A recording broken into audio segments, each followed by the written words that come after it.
नमस्कार, मी पंजाब डक हवामान अभ्यासक मुक्काम पोस्ट गुगळी धामणगाव तालुका सेलू जिल्हा परभणी। आज आहे 29 मे 2024। मी आहे पंजाबमध्ये अमृतसर या ठिकाणी। अमृतसर या ठिकाणी तर सांगू इच्छितो, या ठिकाणी आल्याच्या नंतर वाघा बॉर्डरच्या इथं तापमानाची नोंद जवळपास 52 अंश सेल्सिअस होतं, म्हणजे इतकं तापमान होतं।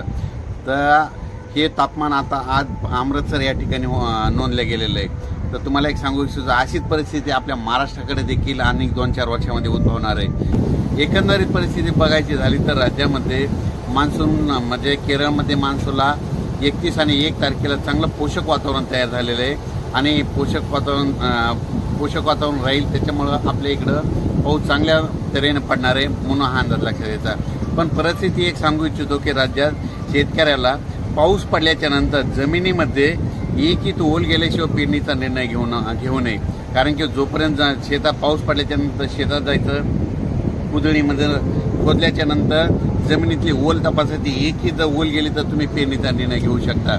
परत तुम्हाला एक सांगू इच्छितो, राज्यात एकंदरीत परिस्थिती बघितली तर राज्यामध्ये म्हणजे चांगल्या स्वरूपाचं वातावरण आहे, हे देखील तुम्हाला सांगू इच्छितो।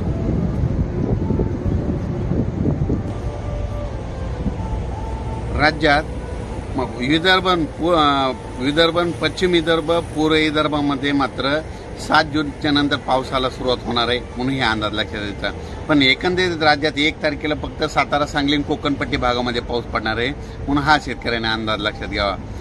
अचानक वातावरणात बदल झाला तर परत एक टेक्स्ट मेसेज टाकणार आहे आणि टेक्स्ट मेसेजद्वारे शेतकऱ्याला मेसेज येईल आणि एक यूट्यूबच्या माध्यमातून माझा एक स्वतःच मेसेज येईल। थांबतो। जय हिंद, जय महाराष्ट्र।